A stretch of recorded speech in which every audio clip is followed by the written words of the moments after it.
اور خان کا بڑا بھائی علاؤالدین ایک پڑھا لکھا شخص تھا۔ اس نے تخت سنبھالنے سے تو انکار کر دیا مگر اپنے چھوٹے بھائی کے ساتھ بطور وزیر اعظم کام شروع کر دیا۔ علاؤالدین ہی وہ شخص تھا جس نے جدید تنخواہ دار فوج کی بنیاد رکھی۔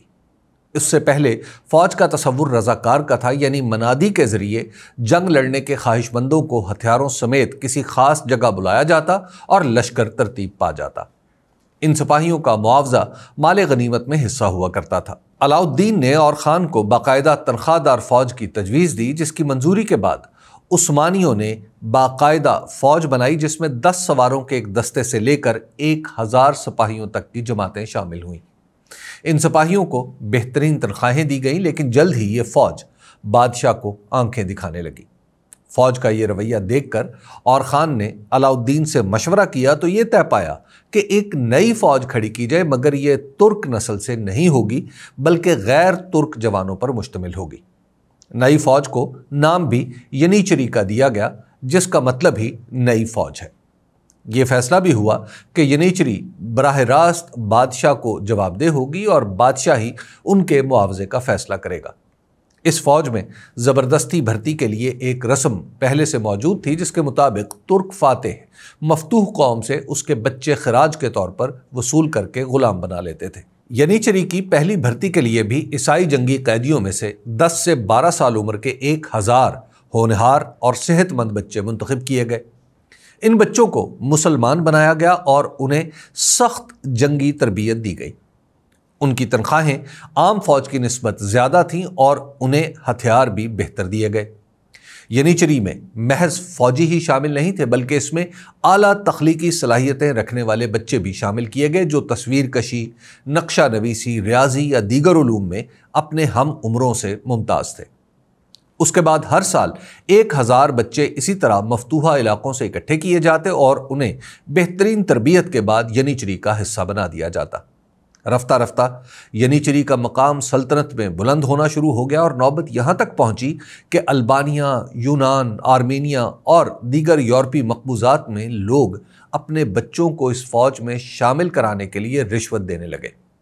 ینیچری کے علاوہ عام ترکی فوج بھی موجود تھی مگر اس کی حیثیت کم تھی۔ ترکوں کو جب بھی جنگ کا سامنا کرنا پڑتا تو پیادوں کے بے قاعدہ دستوں کو آگے رکھا جاتا۔ یہ دستے دشمن کی تلواروں کا چارہ بن جاتے اور دشمن ان سے لڑ کر کمزور ہو جاتا۔ ان کے پیچھے عام فوج ہوتی جو دشمن کو نڈھال کر دیتی۔ اس کے بعد ینیچری اپنے ہی فوجیوں کی لاشوں پر چلتے ہوئے دشمن کو تہس نہس کر ڈالتے۔ یوں یہ ایک ایسی فوج بن گئی جس نے عثمانی سلطنت کی سرحدیں عرب، افریقہ اور یورپ تک پہنچا دیں۔ ینیچری چونکہ بنیادی طور پر نو مسلموں کی فوج تھی، اس لیے اس کی مذہبی تربیت کے لیے اس وقت کے ایک خدا رسیدہ بزرگ حاجی بکتاش ولی کے سلسلے سے تعلق رکھنے والے افراد کو متعین کیا گیا۔ یوں ینیچری مذہبی حوالے سے بھی متحد ہونے لگی۔ حاجی بکتاش ولی سلسلے کو جب فوجی حمایت مل گئی تو اس کے مریدین کی تعداد میں بھی اضافہ ہونے لگا اور یوں یہ سلسلہ عثمانی سلطنت میں اہمیت اختیار کرتا چلا گیا۔ اس کے علاوہ اس فوج کو بادشاہ کے ہاں بھی اتنی قدر و منزلت ملی کہ اس کی حفاظت پر اسی کے سپاہی مامور ہوتے اور شاہی محلات بھی انہی کی نگرانی میں رہتے۔ کچھ عرصے بعد ان فوجیوں کے والد کے نام کی جگہ بھی بادشاہ کا نام لکھا جانے لگا اور خود بادشاہ بھی رسمی طور پر اس فوج کی مخصوص وردی پہن کر تنخواہ وصول کرنے ان کی چھاؤنی میں آتا۔ وقت کے ساتھ ساتھ ینیچری کی تربیت کا نظام بھی بہتر ہوتا چلا گیا۔ تربیت کا طریقہ کار یہ تھا کہ ینیچری میں شامل کرنے کے لیے جن بچوں کو اکٹھا کیا جاتا، ان میں سے ہر ایک الگ الگ ترکی اشرافیہ کے گھروں میں رکھا جاتا، جہاں رہ کر یہ ترکی زبان، رہن سہن اور اسلامی تعلیمات سیکھتا۔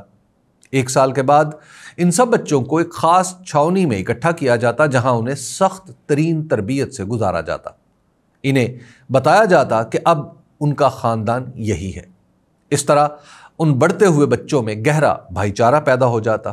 انہیں جدید ترین ہتھیار چلانے کی تربیت دینے کا انتظام زمانے سے کتنا آگے تھا، اس کا اندازہ یوں لگایا جا سکتا ہے کہ ینیچری دنیا کی پہلی فوج تھی جس نے 15ویں صدی میں ہی بندوق کا استعمال شروع کر دیا تھا۔ تربیت کا عرصہ کافی طویل ہوا کرتا تھا اور ایک ینیچری 22 سے 25 سال کی عمر تک جنگی فنون سیکھتا رہتا تھا۔ ان سپاہیوں کو 40 سال کی عمر میں مراعات کے ساتھ ریٹائر کر دیا جاتا تھا اور یہ شادی بھی ریٹائر ہونے کے بعد ہی کر سکتے تھے۔ فوجی ملازمت کے دوران انہیں داڑھی رکھنے کی اجازت نہیں تھی اور یہ کوئی دوسرا کام بھی نہیں کر سکتے تھے۔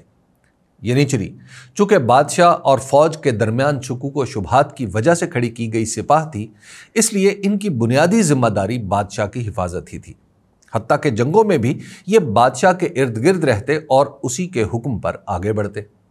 اس محدود کردار کی وجہ سے ان کی تعداد 100 برس میں صرف 8000 تک پہنچی، لیکن 1592 عیسوی میں اس فوج کی تعداد 25000 کے قریب ہو چکی تھی۔ تعداد میں اضافے کی بنیادی وجہ اس فوج کی کارکردگی اور بادشاہ کا اس پر اعتماد تھا۔ شاہی محل اور بادشاہ کی قربت کی وجہ سے ینیچری میں خود سری کے آثار دکھائی دینے لگے اور یہ خود سیاست میں فریق بن کر ابھرنے لگے۔ 1448 میں انہوں نے سلطان محمد ثانی فاتح قسطنطنیہ کے خلاف بغاوت کر دی، جس کے نتیجے میں محمد فاتح کے والد سلطان مراد ثانی نے دوبارہ تخت سنبھالا۔ ینیچری نے مراد ثانی کو مجبور کر دیا کہ وہ ان کی تنخواہیں بڑھائے۔ اس وقت چونکہ ملک میں کئی بغاوتیں سر اٹھا رہی تھیں، اس لیے اس نے ان کا مطالبہ مان لیا، لیکن اس کے ساتھ ہی ترک بادشاہوں میں ینیچری کو ختم کرنے کی خواہش نے جنم لیا، جسے پورا کرنے میں ہی کئی بادشاہ قتل ہو گئے۔ مراد ثانی کی وفات کے بعد دوبارہ سلطان محمد فاتح نے تخت سنبھالا اور دوسرے دور حکومت میں ہی قسطنطنیہ کو فتح کیا۔ ینیچری کی پہلی بغاوت پرامن تھی۔ انہوں نے کھانا کھانے سے انکار کر دیا اور کھانے کے وقت اپنے چمچ برتنوں پر بجانے شروع کر دیے۔ جب ان کے مطالبات مان لیے گئے تو حالات بظاہر معمول پر آ گئے، مگر اندر ہی اندر ینیچری کا اثر و رسوخ بڑھتا رہا، کیونکہ انہی میں سے بہت سے لوگ اپنی غیر معمولی قابلیت کی وجہ سے اعلیٰ حکومتی عہدوں پر فائز تھے، حتیٰ کہ وزیر اعظم بھی انہی میں سے بننے لگے تھے۔ یہ اتنے طاقتور ہو گئے کہ ان کی مرضی کے بغیر بادشاہ بننا بھی ممکن نہیں رہا تھا۔ دوسری طرف انہیں ختم کرنے کی ضرورت بھی شدت سے محسوس کی جانے لگی۔ 1566 میں یعنی سلطان سلیم دوئم کے دور میں ینیچری نے ایک بار پھر ہڑتال نما بغاوت کی۔ اب کی بار ان کا مطالبہ تھا کہ ینیچری کو دوران ملازمت شادی کرنے کی اجازت بھی دی جائے۔ سلطان نے رد و قدح کے بعد ان کا مطالبہ مان لیا تو اس کے ساتھ ہی عثمانی سلطنت کا زوال بھی تیز ہونے لگا۔ ینیچری کی سب سے بڑی قوت ان کی بادشاہ کے ساتھ وفاداری تھی۔ شادی کی اجازت کے بعد یہ وفاداری مفادات کا سودا بن گئی۔ اب بادشاہ کو اپنی بقا کے لیے ینیچری کی ضرورت تھی اور ینیچری کو اپنے مالی مفادات کے لیے بادشاہ کا ساتھ چاہیے تھا۔ بادشاہ اس سپاہ کا باپ نہیں رہا تھا، بلکہ فریق بن گیا تھا۔ شادی کی اجازت کے ساتھ ہی ینیچری پر عائد ہونے والی پابندیاں ایک ایک کر کے ٹوٹنے لگیں۔ ان شادیوں کے بعد پیدا ہونے والے بچوں کو ینیچری میں بھرتی کرنے کے لیے انہوں نے دباؤ ڈالنا شروع کر دیا۔ آخرکار اس کی اجازت بھی حاصل کر لی۔ وہ فوج جس کے لیے بہترین نوجوان چنے جاتے تھے، محض ایک خاندانی لشکر بن کر رہ گئی۔ اس کے بعد انہوں نے کاروبار کرنے کا اختیار بھی حاصل کر لیا اور ینیچری کاشتکاری یا تجارت میں مشغول ہوئے۔ یہ وہ زمانہ تھا جب دنیا کی دوسری سلطنتیں یعنی فرانس، برطانیہ، اسپین اور پرتگال ہندوستان، امریکہ اور آسٹریلیا تک پہنچ رہی تھی۔ عثمانی سلطنت ینیچری کی یرغمال بنتی جا رہی تھی۔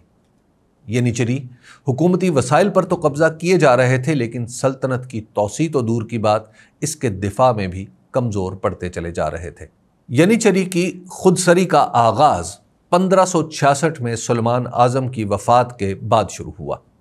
سلیمان اعظم ہندوستان کے مغل بادشاہ اکبر اعظم کا ہم عصر تھا۔ سلیمان کی وفات کے بعد شاہی محل میں ینیچری بذات خود ایک طاقت بن گئے۔ انہوں نے ولی عہد کا انتخاب اپنے ہاتھ میں لے لیا اور وزیروں کو بھی اپنی مرضی سے لگواتے یا قتل کروا دیتے۔ ہر عثمانی بادشاہ نے بدلتی ہوئی دنیا کے پیش نظر ینیچری اور دیگر افواج کو جدید بنانے کی کوشش کی، مگر ینیچری نے ہر جدت کی مخالفت شروع کر دی۔ نئے ہتھیار، نئی جنگی حکمت عملی، نئی تربیت، سب کچھ ینیچری کی خودسری کے بھینٹ چڑھ گیا۔ سلیمان کے بعد کوئی ایسا طاقتور سلطان نہیں آیا جو اس سپاہ پر قابو پا کر سلطنت کی طاقت بحال کرا سکے۔ 1618 عیسوی میں عثمان دوئم سلطان بنا تو اس نے ینیچری کا مقابلہ کرنے کی پوری کوشش کی۔ اس نے ایک جنگ میں بذات خود ان کی تربیت کے گرتے ہوئے معیار اور ان کی صلاحیتوں کی آزمائش کر لی تھی۔ اس کے بعد اس نے اصلاحات لانے کی کوشش کی تو ینیچری اور دارالحکومت استنبول کے مذہبی گروہ متحد ہو گئے۔ 1622 میں ان لوگوں نے شاہی محل پر حملہ کر کے وزیر اعظم اور عثمان دوئم کو قتل کر کے مصطفیٰ اول کو تخت نشین کر دیا، جسے کچھ عرصہ پہلے ہی خود ینیچری نے معزول کر کے عثمان دوئم کو سلطان بنایا تھا۔ یہ شخص نفسیاتی مریض تھا اور ہر وقت محل کے کمروں میں سابق سلطان عثمان دوئم کو آوازیں دیتا رہتا تھا۔ اسے سلطان بنانے کی وجہ صرف یہ تھی کہ اس وقت یہ واحد عثمانی شہزادہ زندہ بچا تھا۔ اس کے بعد اس کے 3 بیٹے ہوئے جنہیں ینیچری نے یکے بعد دیگرے سلطان بنایا۔ عثمان دوم کے ینیچری کے ہاتھوں قتل کے بعد طویل عرصے تک کوئی سلطان بھی ینیچری کا مقابلہ نہیں کر سکا، البتہ انہیں قابو میں لانے اور فوجی اصلاحات کی کوشش ہر ایک نے کی مگر ناکام رہا۔ 1789 میں سلیم سوئم تخت نشین ہوا تو عثمانی سلطنت عملاً موجودہ ترکی تک ہی محدود ہو چکی تھی۔ مختلف یورپی، افریقی اور عرب صوبوں کے حاکموں نے سلطان کی بات ماننا چھوڑ دیا تھا۔ البتہ ان علاقوں کے حاکم سلطان کے نام پر ہی حکومت چلایا کرتے تھے۔ اس خلفشار کی بنیادی وجہ ینیچری تھے جو بار بار اپنی حکومت ہی فتح کر لیتے تھے۔ اندرونی عدم استحکام کی وجہ سے روس، فرانس اور برطانیہ بھی سلطنت کے اندرونی معاملات تک میں اپنا اثر پیدا کر چکے تھے اور اسے مستحکم نہیں ہونے دیتے تھے۔ سلیم سوئم نے پہلے بیرونی طاقتوں کے ساتھ امن معاہدے کر کے کسی حد تک عثمانی سلطنت کو محفوظ بنایا اور پھر اندرونی طور پر اس نے نظام جدید کے نام سے ایک نئی فوج پر کام کرنا شروع کر دیا۔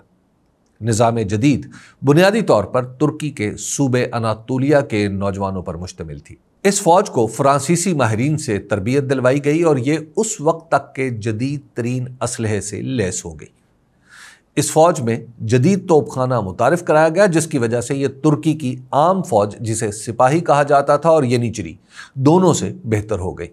اس دوران ینیچری کی لوٹ کھسوٹ کی وجہ سے کئی صوبوں میں بغاوت کی آگ بھڑک اٹھی، جسے علماء نے کفر و اسلام کی جنگ قرار دے کر ینیچری کا احتساب ناممکن بنا دیا۔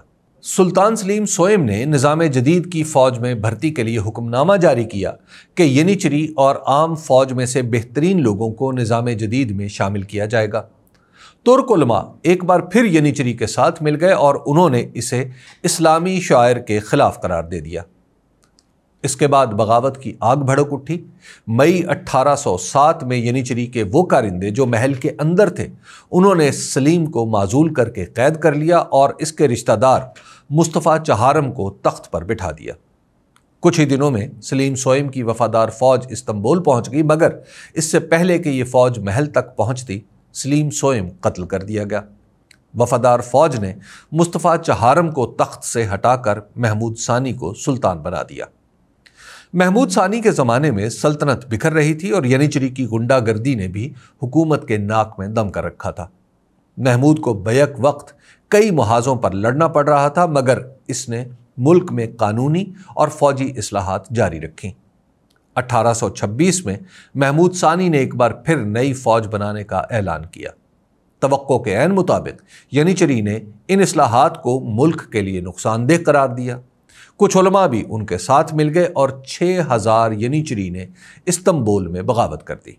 ابھی ینیچری محل تک نہیں پہنچے تھے کہ محمود ثانی نے حضور اکرم صلی اللہ علیہ وآلہ وسلم کا خرقہ اپنے سر پر لیا اور استنبول کے عوام سے ینیچری کے فتنے کو ختم کرنے کے لیے مدد مانگی۔ اس کا نتیجہ یہ ہوا کہ نظام جدید کی فوج اور عوام دونوں مل گئے۔ استنبول کے شہریوں نے مل کر ینیچری پر حملہ کر دیا۔ نظام جدید کی فوج نے ینیچری کی بیرکوں پر گولہ باری کر کے 4000 ینیچری کو مار ڈالا، جبکہ 6000 عوام کے ہتھے چڑھ گئے۔ یہ واقعہ 15 جون 1826 کو پیش آیا۔ اس وقت ینیچری کی تعداد 1,35,000 تھی۔ استنبول کے واقعے کے بعد یہ سب تتر بتر ہو گئے۔ ان میں سے بیشتر کو ملک سے نکال دیا گیا یا مار ڈالا گیا۔ کچھ نے معافی مانگ کر حکومت سے غیر فوجی ملازمتیں لے لیں اور کچھ فرار کی کوششوں میں مارے گئے۔ 15 جون 1826 کے واقعے کو ترکی تاریخ میں واقعہ خیر یا مبارک واقعہ کے نام سے جانا جاتا ہے۔ ینیچری کی چیرہ دستیوں نے عثمانی سلطنت کو اتنا کمزور کر دیا تھا کہ اس کے دوبارہ اپنے پاؤں پر کھڑے ہونے کے امکانات ہی ختم ہو گئے تھے۔ ینیچری کے بعد ہی یہ ممکن ہو سکا کہ عثمانی سلطنت خود کو سنبھالنے کی کوشش کرے، لیکن ینیچری کے لگائے ہوئے چرکوں نے اسے تقریباً نڈھال کر دیا تھا۔ عثمانی سلطنت کی حریف ریاستیں ترقی کر چکی تھیں، جبکہ ترکی کو پٹڑی پر لانا ہی ممکن نہیں رہا تھا۔ سلطان محمود ثانی نے قانونی اور دستوری اصلاحات کی رفتار تیز کرنے کی کوشش کی، مگر پوری سلطنت میں کوئی حکومت کا بھروسہ کرنے پر تیار نہیں تھا۔ عثمانی سلطنت بکھرتی چلی گئی اور کوئی اصلاح اسے واپس نہ لا سکی۔